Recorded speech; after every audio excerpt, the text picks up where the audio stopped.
नमस्कार, स्वागत है आपका कृषि दर्शन में। आपके साथ मैं हूं अंजू सिंह। कृषि दर्शन आपका अपना कार्यक्रम जहां आपको मिलती हैं कृषि जगत से संबंधित तमाम नई जानकारियां। हमेशा की तरह कार्यक्रम की शुरुआत होगी विज्ञान और किसान से, उसके बाद बात करेंगे कृषि स्टार्टअप की और अंत में दिखाएंगे फार्मिंग इंडिया। तो चलिए शुरुआत करते हैं आज के कृषि दर्शन की। सबसे पहले बात करते हैं विज्ञान और किसान की। किसान भाइयों, विज्ञान और किसान में आज हम आपको बताने वाले हैं मीट ऑन व्हील्स के बारे में। जी हाँ, एक छोटा सा आइडिया आपकी तकदीर बदल सकता है, एक छोटी सी कोशिश आपको कामयाबी दे सकती है। और ऐसा ही कुछ हुआ है तेलंगाना की महिलाओं के साथ। जी हाँ, तेलंगाना के गांव की महिला ने सोचा कि क्यों ना वैन के माध्यम से वो मीट लोगों के घर घर तक पहुँचाए, और यही उनका आइडिया जल्द ही एक कारोबार में तब्दील हो गया। तो आइए आपको दिखाते हैं मीट ऑन व्हील्स पर हमारी ये रिपोर्ट।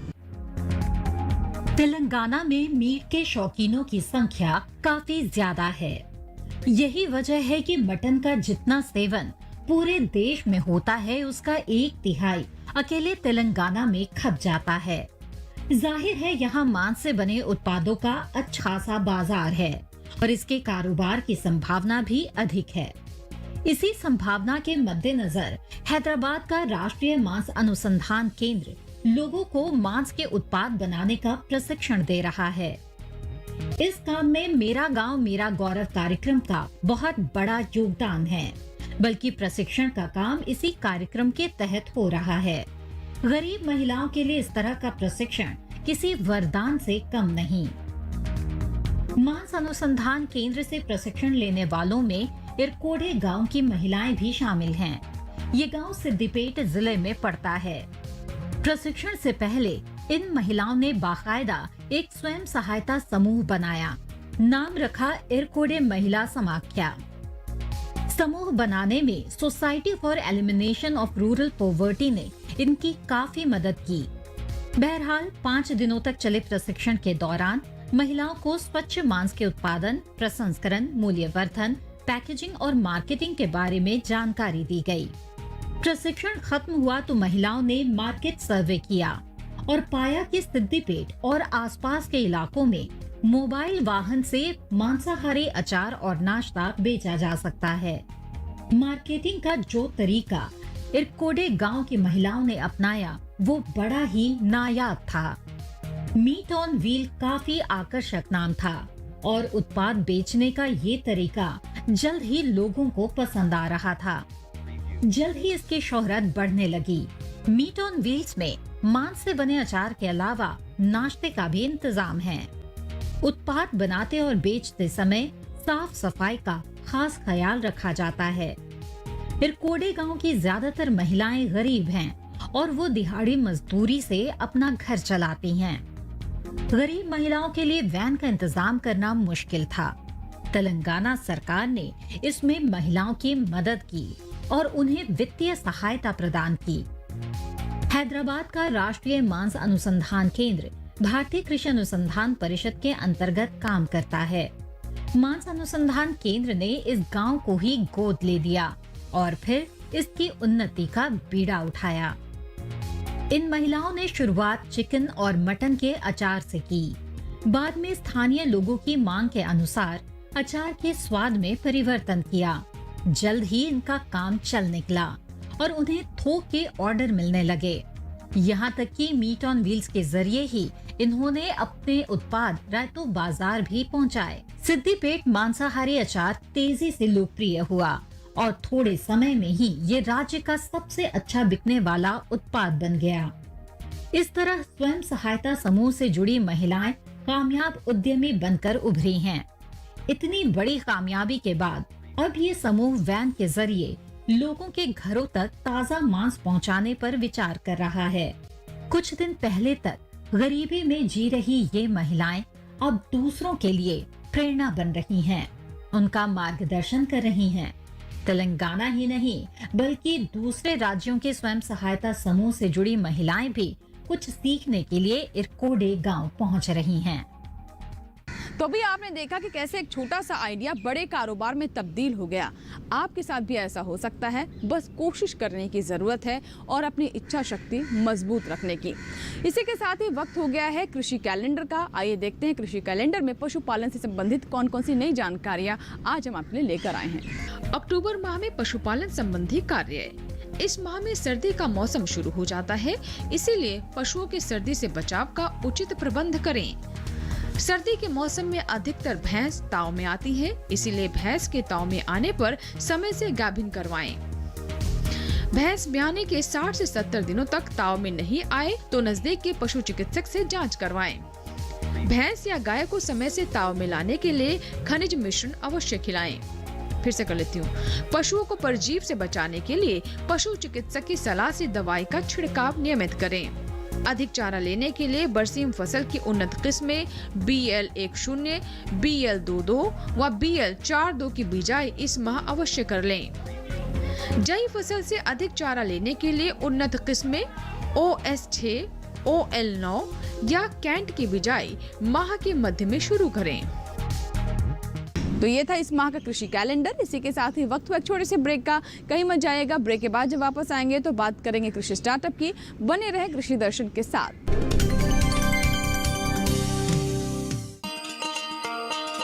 किसान भाइयों गांठ बांध लो, गांठ बांध लो। बात बहुत है काम की, समृद्धि के पैगाम की। मिट्टी के मिजाज को समझो, मिट्टी के हर राज को समझो। मिट्टी की तुम जांच कराओ, मुफ्त सॉइल हेल्थ कार्ड ले जाओ। कभी मुनासिब बीज लगाओ, सही किस्म की खाद ले आओ। जितनी जरूरी उतनी डालो, सही मात्रा खुद पहचानो। इसको अपना मंत्र बना लो, मिट्टी की सेहत को जानो। बात बहुत है काम की, कम लागत अधिक वरदान की। किसान भाइयों गांठ बांध लो। आज ही मिट्टी की जांच कराएं। राज्य सरकार के कृषि अधिकारी से संपर्क करें और मुफ्त में सॉइल हेल्थ कार्ड पाएं। कृषि और किसान कल्याण मंत्रालय द्वारा किसान हित में जारी। ब्रेक के बाद एक बार फिर आपका स्वागत है। आप देख रहे हैं कृषि दर्शन और अब बात कर लेते हैं कृषि स्टार्टअप की। अब आपको दिखाते हैं आज के कृषि स्टार्टअप में एक विशेष रिपोर्ट। जी हाँ, आज हम आपकी मुलाकात करवाने वाले हैं पद्मश्री पुरस्कार से सम्मानित राहीबाई सोमा पोपेरे से। जी हाँ, जो कि कहती हैं कि आज के दौर में देशी बीजों का इस्तेमाल करना ही एक बेहतर विकल्प है। जिस तरीके से बहुत तेजी से हमारा खान पान बदल रहा है और अधिक उत्पादन के लिए उर्वरकों का इस्तेमाल किया जा रहा है, केमिकल्स के इस्तेमाल से जहाँ मिट्टी की उर्वरा शक्ति भी प्रभावित हो रही है, वही इसका दुष्प्रभाव हमारे स्वास्थ्य पर भी देखने को मिल रहा है। ऐसे में क्या कहना है राहीबाई सोमा पोपेरे का, किस तरीके से ये देशी बीजों को लगातार बढ़ावा दे रही हैं, आइए देखते हैं।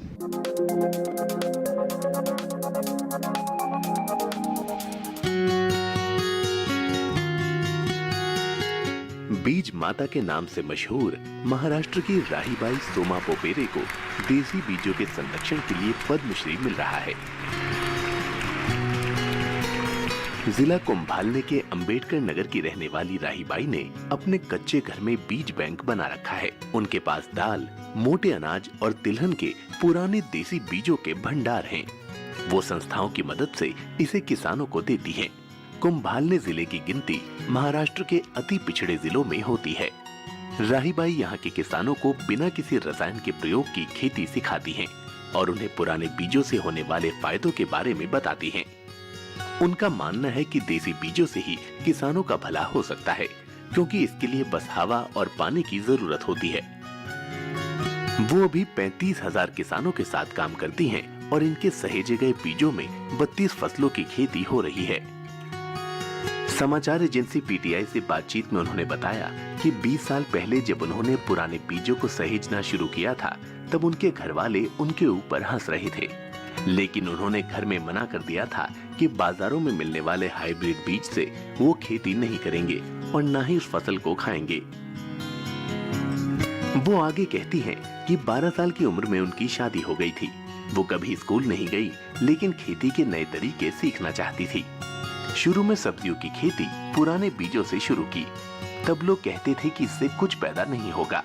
पिछले साल बीबीसी ने राहीबाई को दुनिया भर में प्रेरणादायक और प्रभावशाली 100 महिलाओं की सूची में स्थान दिया था। राहीबाई पीटीआई से कहती हैं कि विश्वास करिए, हम जो इतना बीमार हो रहे हैं उसके लिए हमारा जहर युक्त खाना ही जिम्मेदार है। हम इतना उगा सकते हैं जिससे हमारा काम चल जाएगा। इसीलिए हमें खेती की पुरानी पद्धति और देसी बीजों की ओर लौटना होगा। उनके यहाँ जो लोग ट्रेनिंग के लिए आते हैं उन्हें भी वो यही सिखाती हैं।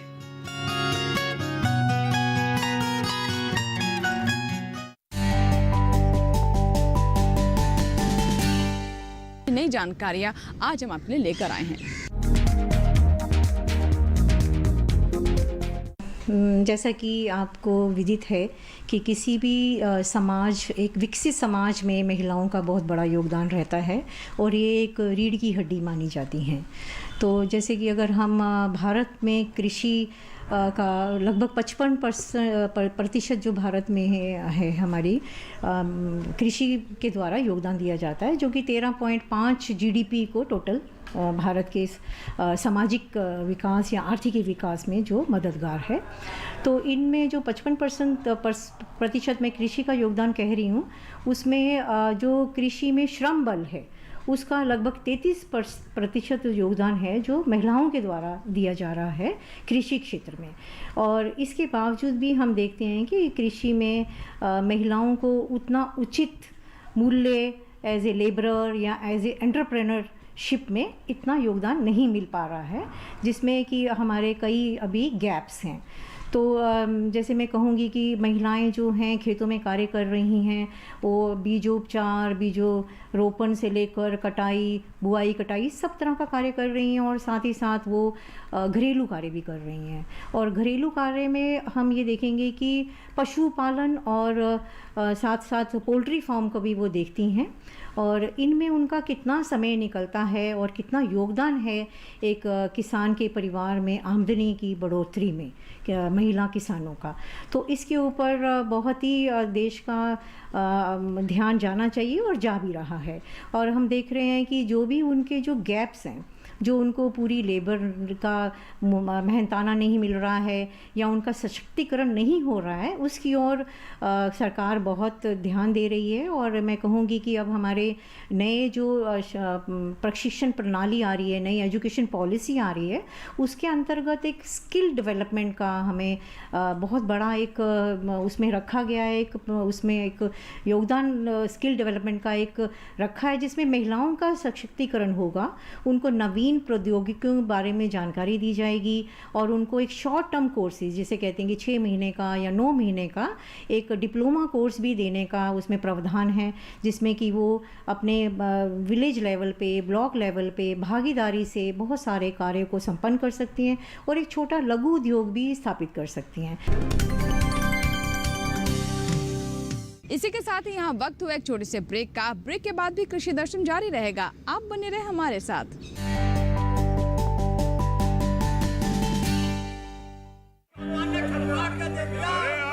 सारी फसल अच्छी होगी भाई।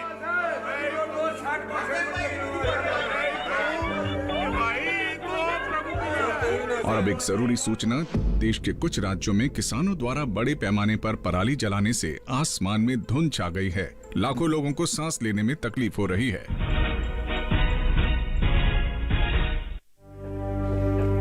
हर साल हम अपने ही घर फूकते हैं और तमाशे बनते हैं।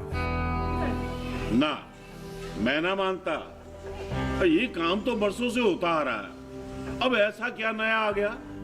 ये देख लो हमारे रतन काका, पिछले साल की पराली जलाने से जो इनकी खांसी उठी थी, ये अब तक चल रही है। और तो और हमारे सोना उगलने वाली धरती भी बंजर पड़ रही है। बेटा, तुम्हारी बात मान भी ले, पर एक बात बताओ कि पराली को ठिकाने लगाने में भी तो लागत आती है, और ये आग जलाने से ये काम आसानी से हो जाता है। काका ये बात ना रही, हम कह रहे हैं। देखो मेरे पास कुछ मशीनों की तस्वीरें भी हैं, मैं तुम्हें दिखाता हूं। ये देखो, ये है हैप्पी सीडर, ये है मल्चर, ये है जीरो टिल ड्रिल, ये है स्ट्रॉ चॉपर, ये है रिवर्सिबल मोल्ड बोर्ड प्लॉ, और ये है रोटावेटर। ये सारी मशीनें अब 50% अनुदान पे मिल रही है, और तो और कस्टम हायरिंग केंद्र लगाने पर सरकार से 80% का अनुदान भी मिलेगा। और ये संकल्प हमारे प्रधानमंत्री जी का है कि अब पराली कोई न जलाए और आधुनिक मशीनों का इस्तेमाल कर पराली खेत में मिलाएं और मिट्टी की गुणवत्ता को बढ़ाएं।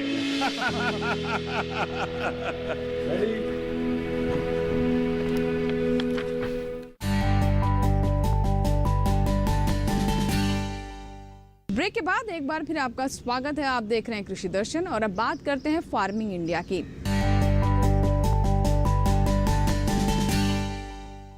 हाल ही में केंद्र सरकार द्वारा बड़े कृषि सुधारों की मंजूरी देते हुए 2 महत्वपूर्ण कृषि से संबंधित कानूनों को स्वीकृति देकर लागू किया है। इसमें से एक कानून है कृषि उपज व्यापार तथा वाणिज्य संवर्धन एवं सुविधा अधिनियम 2020। इस कानून के बनने से एक ऐसी कानूनी व्यवस्था लागू होगी जिसमें किसान को अपनी उपज, जो उसका उत्पाद है, उसको बेचने की स्वतंत्रता मिलेगी। वो उत्पाद वो किसे बेचे, कब बेचे, कितने दाम पे बेचे, ये इसको निर्धारण करने की किसान को उसको चॉइस मिलेगी। और इससे वह अपने उत्पाद का राज्य के अंदर या अंतर्राज्यीय व्यापार कर सकेगा और उसको इसके लिए ना तो कोई फीस लगेगी, ना कोई कमीशन देनी होगी। और इसमें एक ट्रेड एरिया का परिकल्पना की गई है, और ये ट्रेड एरिया वो क्षेत्र है जहाँ पर जो APMC कानून से द्वारा स्थापित मार्केट है, उसके बाहर का जो क्षेत्र है उसको ट्रेड क्षेत्र की परिभाषा में लाया गया है। और इस क्षेत्र में अगर किसान किसी भी निर्यातक, किसी भी रिटेलर, डिस्ट्रीब्यूटर, होलसेलर के साथ अपनी उपज को बेचना चाहता है तो उसको पूरी स्वतंत्रता रहेगी और उसका इसके लिए पूरा एक कानूनी ढांचा उसके पास उपलब्ध रहेगा। तो ये एक बहुत बड़ा सुधार आएगा, क्योंकि अभी तक किसान को ये बाध्यता थी कि अगर वो अपना उत्पाद बेचता है, उपज को बेचता है, तो उसको मार्केट जो स्थापित है APMC एक्ट के तहत राज्यों में, उसमें उसको वो उपज का विक्रय करता था और वहाँ पर उसको बेचने के दौरान उसको फीस लगती थी, कमीशन लगता था और उसको जो दर बाज़ार द्वारा निर्धारित होता था वो उसको मिलता था। तो ये एक बहुत बड़ा सुधार है जो कृषि क्षेत्र में बहुत सारी संभावनाओं को सृजित करेगा। इससे सर्वप्रथम ये माना जा रहा है कि ग्रामीण क्षेत्रों में किसान के फार्म गेट लेवल पे संरचनाओं का निर्माण होगा, वहाँ पर रोज़गार के अवसर पैदा होंगे, क्योंकि जब कोई निर्यातक या कोई प्रोसेसर या रिटेलर, होलसेलर किसान के फार्म गेट पे ख़रीदने के लिए जाएगा तो वहाँ पे एग्रीगेशन के द्वारा जो ज़रूरतें सृजित होंगी वो उसमें संरचनाओं का निर्माण होगा और उसका लाभ कृषि क्षेत्र को मिलेगा। किसान भाई और बहनों, कार्यक्रम के इस पड़ाव में हर बार हम आपको अलग अलग कृषि संबंधी ऐप्स के बारे में जानकारी देते हैं ताकि हमारे किसान उन जानकारियों को सही समय पर सही जगह पर इस्तेमाल कर सकें और ज़्यादा से ज़्यादा लाभ ले सकें। तो आज इसी कड़ी में हम आपको बताने वाले हैं बफेलो पोषाहार ऐप के बारे में। आइए देखते हैं इससे जुड़ी ये रिपोर्ट। बफेलो पोषाहार एक शैक्षिक मोबाइल ऐप है जिसे ICAR CIRB हिसार द्वारा ज्ञान प्रदान करने और भैंस मालिकों के लिए एक गाइड के रूप में विकसित किया गया है। ऐप संपूर्ण सामग्री को 6 अलग अलग खंडों में विभाजित करके भैंस पोषण के विभिन्न क्षेत्रों पर बुनियादी जानकारी प्रदान करता है। भैंस फीड प्रबंधन, चारा प्रबंधन और संरक्षण, बछड़ा चारा प्रबंधन, सामान्य पोषण की कमी, पशुओं में विषाक्तता, एप्लीकेशन वर्तमान में हिंदी और अंग्रेजी भाषाओं में उपलब्ध है। पूर्ण ऐप सामग्री में डाउनलोड सुविधा के साथ ऑडियो बैकअप है। किसान भाई और बहनों, अब देखते हैं ट्विटर प्लेट, जिसमें आज हम आपको डेयरी एवं पशुपालन विभाग द्वारा दी गई जानकारी के बारे में बताएंगे।